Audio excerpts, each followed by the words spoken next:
नमस्कार, आप देख रहे हैं इंडिया न्यूज। आपके साथ मैं हूं शुभ्रा सुमन। 5 अगस्त और 2019 को भारत की संसद ने कानून पारित किया। तमाम चर्चाओं और वाद विवाद के बीच संविधान के अनुच्छेद 370 को खत्म कर दिया गया। मकसद था जम्मू कश्मीर को बंदिशों से निकालकर तरक्की की एक नई राह पर लेकर जाना। करीब 1.5 साल का वक्त बीतने जा रहा है। जम्मू कश्मीर में डीडीसी चुनाव हो चुके हैं। जनता ने बड़ी संख्या में भागीदारी दिखाकर कई सवालों के जवाब दिए हैं। लेकिन अगर आपसे पूछा जाए कि कई महीने पहले लिए गए इस कदम से जम्मू कश्मीर की आवाम की जिंदगी में क्या तब्दीली आई, तो इसका सबसे खूबसूरत जवाब है एक प्रेम कहानी। एक ऐसी प्रेम कहानी जो नए कश्मीर में मुकम्मल हुई। जम्मू कश्मीर से अनुच्छेद 370 हटाए जाने के बाद प्यार के ऊपर से बंदिशें हट गईं और इसका फायदा मिला एक प्रेमी जोड़े को। महाराष्ट्र के रहने वाले फौजी युवक अजीत पाटिल और कश्मीर की हिंदू लड़की सुमन ने इस बदलाव को अपनी जिंदगी में उतार लिया। दोनों शादी के बंधन में बंध गए और कश्मीर के पहले दामाद बने अजीत पाटिल। धारा 370 हटने के बाद कश्मीर के पहले दामाद बने अजीत पाटिल को कैसे उनकी सुमन मिली, कैसे हुआ दोनों में प्यार और कैसे धारा 370 के कारण दोनों के प्यार में बाधा आ रही थी, फिर कैसे 370 के हटने के बाद इनकी जिंदगी बदल गई, ये हम आपको उन्हीं की जुबानी आज बताएंगे। तो जाहिर सी बात है कि एक बहुत बड़ी तब्दीली है जिसकी हम बात कर रहे हैं। आपको याद होगा तमाम सवाल खड़े हुए थे कि जब अनुच्छेद 370 हटा लिया जाएगा तो किस तरह की दिक्कतें आएंगी और क्या तब्दीली होगी। लेकिन आज वो तब्दीली हम आपको एक प्रेम युगल के माध्यम से बताने जा रहे हैं। हमारे साथ ये कपल जुड़ चुके हैं। अजीत पाटिल हमारे साथ हैं और सुमन देवी हमारे साथ जुड़ चुकी हैं। आप दोनों का बहुत बहुत स्वागत है। अजीत, मैं शुरुआत चाहती हूँ कि आपसे हो, और कब आप लोगों ने फैसला किया कि आप लोग शादी के बंधन में बंधेंगे? हम जब झांसी में थे, जब मैं पोस्टेड था झांसी में 2018 में, तब हमारी मुलाकात हुई जब इसकी सिस्टर के यहाँ, जीजा जी के यहाँ ये रहने आए। तो उसके बाद फिर हम मिले, हम एक दूसरे को मिलना हमने शुरू किया। फिर जैसे मैं इस साल मार्च में घर में इनके घर वालों को मिलने के लिए गया था, तब अचानक से मार्च में लॉकडाउन लग गया कोरोना की वजह से जी। तो मुझे वहां पे रुकना पड़ा इसके घर पे। तो उसके बाद इसके घर वालों ने मुझे समझने की कोशिश की, मैं इनके घर वालों को समझा। हम दोनों ने एक दूसरे के पूरे स्वभाव को समझने की कोशिश की। उसके बाद हमने फैसला लिया कि हमने शादी करनी है। तो इसमें 370 धारा भी हमारे लिए थोड़ा बैरियर जैसे था, तो वो भी हमारे लिए हटने के बाद हमें एक आशा सी दिखी कि हम दोनों शादी कर सकते हैं। तो उसी के बाद हमने फैसला लिया कि हम दोनों शादी करेंगे। अच्छा, आप कह रहे हैं कि अनुच्छेद 370 हटने से पहले आप लोगों के जहन में ये था कि आप एक दूसरे से शादी करें, लेकिन एक अड़चन थी कहीं ना कहीं। उस वक्त क्या लगता था, और जब ये फैसला लिया गया तब क्या आपको लगा कि रास्ते खुल गए हैं? क्या बदल गया उसके बाद? फिर आपको हिम्मत आई होगी कि अब शादी की जा सकती है। 370 हटने के बाद एक हमें आशा मिली, हमें या एक किसी दीप जैसे मिलता है वैसे मिल गया। क्योंकि 370 हटने से पहले ना हम वहाँ पे जमीन ले सकते थे, ना घर ले सकते थे। जब मैं शादी करता इससे पहले तो इसके माता पिता जी के साथ इसको छोड़ के आना पड़ता, और वहाँ का इसका पूरा जो थे हक वो पूरे खत्म हो जाते। तो 370 हटने के बाद हमें एक आशा सी मिली, कि एक दिलासा मिला कि हम कर सकते हैं। सुमन, मैं अब आपसे बात करना चाहती हूँ, और तमाम दर्शक जो हैं हमारे, वो आपको जरूर सुनना चाहते होंगे। आप कश्मीर की एक बेटी हैं और आज हमारे मंच से आप अपनी बात रखिए और बताइए कि पहले के कश्मीर और अब के कश्मीर में आप क्या फर्क देखती हैं। आपको कब प्यार हुआ अजीत से, और उसके बाद क्या क्या आपके जहन में चलता था? आपको लगता होगा कि कैसे शादी होगी, लेकिन जब 5 अगस्त को ये फैसला हुआ, अनुच्छेद 370 हटा, तो आपके लिए क्या कुछ बदल गया?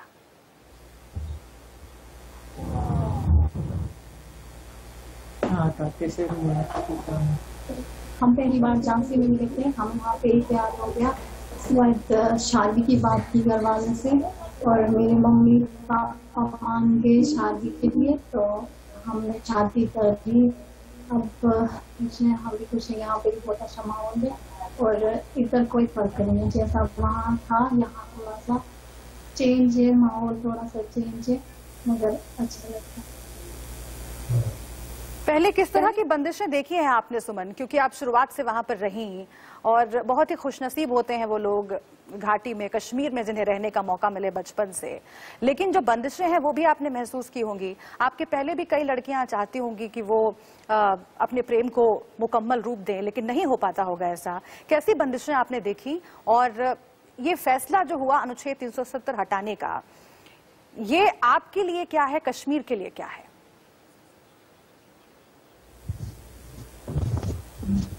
मेरे लिए तो बहुत अच्छा है कि 370 हट गया। हमारी शादियों में बहुत सारी लड़कियों की नहीं होती पहले, और वहाँ पे भी माहौल बहुत अच्छा है, मतलब वहाँ पे भी बहुत अच्छा है, बचपन से रही हूँ, वहाँ पे बहुत अच्छा है। कभी आपने सोचा था कि अगर ये फैसला नहीं होता तो कितनी दिक्कतें आप लोगों को आ सकती थी? आ सकते थी, पर हो गया, अभी सब ठीक हो गया, तो मेरे को सब छोड़ के आना पड़ता। क्या छोड़कर आना पड़ता आपको? क्या सोचती थी आप, क्या चलता था जहन में? कि शादी के बाद वहाँ मतलब घर नहीं ले सकती थी, मतलब जा नहीं सकती थी, घर का मतलब वहाँ का हिस्सा नहीं मिल सकता था। जी जी, आप दोनों बने रहिएगा हमारे साथ। एक बहुत खूबसूरत प्रेम कहानी है आप दोनों की, और मैं चाहूंगी कि आगे और भी आपसे बात हो और एक संदेश जो है आप दोनों के माध्यम से वो पूरे देश तक पहुंचे। एक रिपोर्ट आपको दिखाते हैं इस बीच। जम्मू कश्मीर से 370 हटाए जाने के बाद डीडीसी चुनाव के नतीजे आए, तो दूसरी ओर 370 हटने का सबसे बड़ा फायदा महाराष्ट्र के फौजी अजीत पाटिल और कश्मीर के सुमन को मिला। दावा यह है कि 370 हटने के बाद अजीत पाटिल कश्मीर के पहले दामाद बन गए। इस रिपोर्ट में देखिए। हरियाणा के अजीत पाटिल और जम्मू कश्मीर की सुमन देवी एक बंधन में बंध गए। दोनों ने पहले किश्तवाड़ में कश्मीरी शैली में शादी की और फिर महाराष्ट्रियन तरीके से 7 फेरे लिए। दरअसल अनुच्छेद 370 फौजी अतीत और कश्मीर की सुमन की शादी में एक बड़ी रुकावट था। हालांकि इसको हटा दिए जाने के बाद दोनों एक दूजे के हो गए। ती बहिणीकडे राहायला आलेली होती आणि तिथे आमची ओळख झाली। त्यातून पुढे आमचं एक दोघांचं प्रेम संबंध जुळून आमचं लग्नाची वाटचाल पुढे सुरू झाली। मेरे को यहाँ पे बहुत अच्छा लगा। यहाँ का माहौल बहुत अच्छा है। यहाँ पे मतलब यहाँ के लोग बहुत अच्छे हैं। यहाँ घूम भी फिर भी सकते हैं, घूम भी सकते हैं, बाहर जा भी सकते हैं, और हम दोनों की शादी होगी बस। ये बहुत अच्छे हैं। दरअसल साल 2019 में आर्मी एजुकेशन इंस्ट्रक्टर की पोस्ट पर नौकरी मिलने के बाद अजीत की पहली पोस्टिंग झांसी में हुई, जहां उनके एक कश्मीरी फौजी मित्र के पास किश्तवाड़ की सुमन मेहमान के रूप में कुछ दिनों के लिए रहने आई। इस दौरान दोनों एक दूसरे को पसंद करने लगे, लेकिन दोनों के प्यार के बीच 370 सबसे बड़ी बाधा थी। लेकिन जैसे मोदी सरकार ने ये बंधन हटाया तो अजीत किश्तवाड़ गए, जहां गांव के पंचों ने उनकी बात सुनी और शादी को तैयार हो गए। लिहाजा 27 नवंबर को अजीत और सुमन की पहले कश्मीरी कल्चर से किश्तवाड़ में शादी हुई और फिर 18 दिसंबर को महाराष्ट्रियन कल्चर से दोनों एक दूसरे से जन्म जन्म के लिए बंध गए। तो 2 स्टेट्स वाला जुमला आपने पहले भी सुना होगा, लेकिन जम्मू कश्मीर के मायने में ये जो बात है वो पूरी तरह से बदल जाती है। इसीलिए हम समझने की कोशिश कर रहे हैं कि जो प्रेम कहानी है उससे क्या संदेश जाता है, और खासतौर से अनुच्छेद 370 हटने के बाद आखिर क्या तब्दीली जम्मू कश्मीर में आई। ये सबसे अहम सवाल, इसका जवाब इस प्रेम कहानी में छुपा हुआ है, क्योंकि आपको मालूम है तमाम बंदिशों से अब कश्मीर आजाद हो रहा है। हम फिर से एक बार रुख कर लेते हैं अपनी कपल का। अजीत पाटिल हमारे साथ जुड़े हुए हैं, सुमन हमारे साथ हैं। अजीत, मैं आपसे जानना चाहूंगी, इससे पहले कि हम कल्चर पे बात करें, क्योंकि बहुत खूबसूरत होता है, 2 अलग अलग स्टेट्स के लोग एक साथ आ रहे हैं, अपना कल्चर शेयर कर रहे हैं, तमाम आदतें और जो रीति रिवाज हैं उसके बारे में जानूंगी मैं। लेकिन पहले तो अजीत ये बताइए कि आपकी प्रेम कहानी शुरू कैसे हुई। रिपोर्ट में हमने थोड़ा सा बताया, लेकिन आपकी जुबानी हम जानना चाहेंगे, कैसे आपको प्रेम हुआ सुमन से, और उसके बाद आपने किससे बात की, क्योंकि मन करता होगा कि भाई अब इस प्यार को मुकम्मल रूप देना है, शादी करनी है। हम झांसी में मिले थे जी जी। ये अपने के पास वहाँ रहने जीजू जो वहाँ पे जॉब कर, तो फिर मैंने इसकी जीजू से बात की थी, तो इन्होंने फिर इसकी ऐसे लड़का है, फिर आगे बात बढ़ाई। उससे पहले मैंने मेरी भी जो वाइफ है उससे बात की थी। हम ऐसे शादी करने के लिए राजी हो गया। जिस तरह से भी माहौल अलग अलग है, दोनों स्टेट्स के या घर वालों के माहौल अलग है, तो दोनों एक बार बात करने के बाद फिर हमने तय किया कि हम शादी कर सकते हैं। तो दोनों के घर वाले भी मान गए, ये हमारे लिए बहुत अच्छा हुआ। उसके बाद ही हम शादी करने के लिए तैयार है। देखिए, प्यार का जो रास्ता है वो तो कहीं भी बहुत आसान नहीं होता है। जब दो लोग फैसला कर लेते हैं कि एक दूसरे से शादी करनी है, साथ रहना है, तो कई तरह की बंदिशें सामने आती हैं, कई तरह की अड़चनें सामने आती हैं। लेकिन चूंकि सुमन कश्मीर की हैं, ये आपको मालूम था, आपने उनसे प्यार किया, कश्मीर की होने के नाते आपको किस तरह के ख्याल दिमाग में आते थे कि आगे किस तरह अड़चनें आ सकती हैं, और फिर कैसे वो धीरे धीरे अड़चनें आसान हुई? पहले तो यही दिमाग में आया था कि एक लैंग्वेज प्रॉब्लम हो सकता है, उधर का खान पान अलग है, हमारे इधर का खान पान अलग है, संस्कृति अलग है। तो जब एक साथ बात की मैंने, जब उसके घर पे गया, जब रहा वहाँ पे, उसके बाद वो पूरी अड़चनें हमारी दूर हो गई कि रहने के बाद कि किस तरह से एक दूसरे के साथ हम मेल मिलाप कर सकते हैं, घर वालों के साथ मिल सकते हैं, घर वाले भी रिस्पेक्टफुल है सभी। तो उसके बाद फिर धीरे धीरे पूरी हमारी जो अड़चनें थी धीरे खत्म होनी शुरू हो गई, और हमारे दोनों के घर वाले मानने के बाद फिर एक जो हमारे लिए एक अच्छा मौका मिला हमें एक दूसरे से बात करने का, हमने शादी की। फिर इसके बाद तो वही है। जी जी, देखिए वो जो तारीख है 5 अगस्त की, वो एक बार जब हम याद करें तो पूरे देश की निगाहें संसद पर टिकी हुई थी। वहां पर जो चर्चा चल रही थी, जिस तरह से वाद विवाद हो रहा था, कई सवाल भी खड़े किए गए, उन सवालों का जवाब दिया गया सरकार के नुमाइंदों की तरफ से। आपके लिए उस दिन के मायने क्या हैं? क्या आप भी नजर गड़ा के बैठे हुए थे टीवी पर कि आखिर कब ये कानून पास होता है और कब एक रास्ता खुलता है आगे का? हाँ, मैं भी इसमें चल रहा था कि 370 धारा हटाई जा रही है, सब कुछ एक मेरे लिए अच्छा अवसर लग रहा था, एक मौका लग रहा था कि मैं भी वहाँ पे अभी जमीन ले सकता हूँ। सब कुछ हमारे लिए बैरिकेड से वो भी हट सकते हैं, वो भी अपने घर वालों से दूर नहीं हो जाएगी, या उसके जो भी वहाँ पे रिलेटिव है उसको भी वहाँ से सब कुछ छोड़ के नहीं आना पड़ेगा। तो एक जो बॉन्डिंग था तो वो बना रहेगा। यही सोच के मैं भी उस दिन पूरे दिन न्यूज देख रहा था कि हाँ अभी 370 हटेगा, और मैं भगवान से प्रार्थना भी कर रहा था कि 370 धारा हट जाए और हमारे लिए जो बैरिकेड की तरह खड़ा था तो वो भी खत्म हो जाएगी। मेरा अगला सवाल जो है, मैं चाहती हूँ कि आप दोनों उसका जवाब दीजिएगा। अजीत, मैं आपसे शुरुआत करना चाहती हूँ कि एक लड़की के लिए आखिर इसके मायने क्या हैं कि अगर वो अपनी मर्जी से शादी करे, अपने पसंद से वो अपना जीवन साथी चुने, उसके बाद उसके सारे अधिकार छिन जाएं। आखिर पहले जो ये हो रहा था उसमें क्या खामियां आप देखते हैं? क्या संदेश एक समाज में जाता था?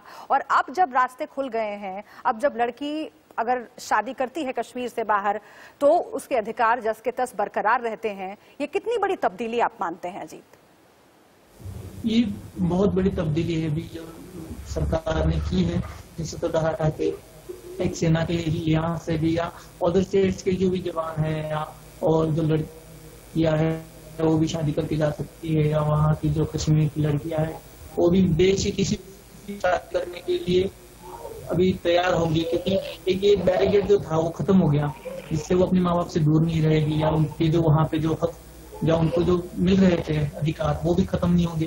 तो एक बहुत बड़ा अवसर प्रदान किया है सरकार ने पूरे देश के जवानों के लिए कि वो भी अभी इस तरह से शादी कर सकते हैं। तो वो भी हमारे देश का एक हिस्सा ही है, इसे ऐसे ही मान के हमें भी इसको देखना है और यही हम सोच आगे बढ़ाकर चलेंगे तो ये एक पॉजिटिव पूरा देगा पूरे देश में।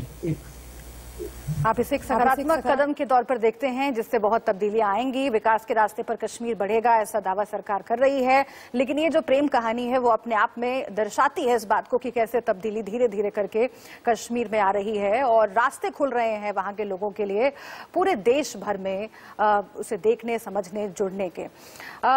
सुमन, मैं आपसे यही सवाल करना चाहती हूँ कि आखिर आपकी सहेलियां भी होंगी, आपने अपने बड़ी उम्र की लड़कियां जो हैं उनको भी देखा होगा कि कैसे बंदिशों में रहती होंगी लड़कियां, और अगर अपना जीवन साथी चुनना है उसके बाद उनके अधिकार छिन जाएं तो ये किस तरह की भावना आपके भीतर लाता था? उनके लिए बहुत बुरा, मतलब बहुत अजीब फील होता था कि हमारी शादी नहीं हुई, हमारी जहाँ मर्जी है वहाँ नहीं होती। बहुत सारी लड़कियों ने बोला कि तूने इतनी दूर कैसे शादी की, क्या हुआ? बोला मतलब मेरे घर वाले मानते तो हमने शादी कर दी, तुम लोग भी करो। अगर मैं आई हूँ, मेरे पीछे भी बहुत सारी लड़कियां आई थी, एक की तो शादी हो गई, सारे एडजस्ट हो जाते। और उसके बाद जब ये कानून पारित हुआ, अनुच्छेद 370 हटा, उसके बाद सब कुछ बदल गया। उसे आप कैसे अपने लफ्जों में बयां करना चाहेंगे सुमन? उसके बाद तो सब कुछ बदल गया, वहाँ पे भी बदल गया। मतलब उसके बाद वहाँ पे सब कुछ बदल गया, सब चेंज हो गए। आपको लगता है कि कश्मीर बाकी देश से अब और ज्यादा जुड़ पाएगा? क्योंकि आप दोनों इसके सबसे बड़े उदाहरण हैं कि कैसे दो अलग अलग स्टेट्स और वहां के दो अलग अलग लोग, अलग संस्कृति, अलग रीति रिवाज और दोनों एक दूसरे के साथ आ रहे हैं। और कश्मीर की जब बात आती है तो इसके मायने कई गुना बढ़ जाते हैं। आपको कैसा लगा जब आप मिली अजीत से और उसके बाद उनके कल्चर को समझा होगा, उनके रीति रिवाजों को जाना होगा, अब उनके परिवार का आप हिस्सा हैं? अपनी पूरी जो जर्नी है उसको बयां कीजिए, अपना अनुभव बयां कीजिए। मेरे को तो बहुत अच्छा लगा। मतलब मेरे को ऐसा नहीं लगा कि ये दूसरी फैमिली है, मतलब इनका कल्चर चेंज है, सब मतलब सेम था। जैसा मैं करती हूँ इनको अच्छा लगता है, ये करते हैं मुझे अच्छा लगता है, ऐसा कुछ नहीं है, कल्चर सेम है।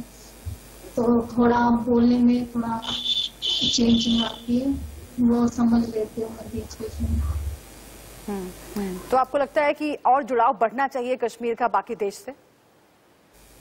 हाँ, बढ़ना तो चाहिए। अजीत, ये कैसे होगा? जुड़ाव बढ़ाने के लिए एक जो कदम उठाया गया अनुच्छेद 370 को हटाने का, उसके गवाह आप दोनों हैं। आपको लगता है कि अगर ये बाकी देश से जम्मू कश्मीर और करीब आएगा और इस तरह की जो आप लोगों ने मिसाल पेश की है और ऐसी मिसालें बनेंगी तो इससे मदद मिलेगी और एकजुटता में? हाँ, बेशक पूरे देश में भी एक मैसेज चला जाएगा कि हाँ से बाकी जो जवान है वो भी शादी कर सकते हैं। तो एक ये धारा हटने से पूरे कश्मीर, पूरे देश के साथ अब अच्छे से जुड़ने की कोशिश हो जाएगी। एक पहला कदम हम मान सकते हैं कि ये हो जाएगा कि 370 धारा हटने के बाद कश्मीर पूरे देश से जुड़ेगा। और एक ये पहल कहीं ना कहीं तो होनी चाहिए। तो हम मानते हैं कि हमने पहल की, तो एक ये अच्छा हमारे लिए भी है, पूरे देश के लिए भी है कि कोई ना कोई तो कर रहा है, तो बाकी को भी करने के लिए एक अच्छा मौका है। तो देखिए, इसी तरीके से नए रास्ते खुलते हैं और जब रास्ते निकलते हैं तो इस तरह से कोई सुमन, कोई अजीत सामने आते हैं और जो नई मिसालें हैं वो पैदा होती हैं, नए उदाहरण रखे जाते हैं। बहुत शुक्रिया आप दोनों का हमसे बातचीत करने के लिए, इंडिया न्यूज से जुड़ने के लिए। तो एक सकारात्मक कदम है जिसका जिक्र सुमन और अजीत दोनों कर रहे थे और ये चाहते हैं कि इसी तरीके से ऐसी ही सकारात्मक मिसालें आगे भी पेश की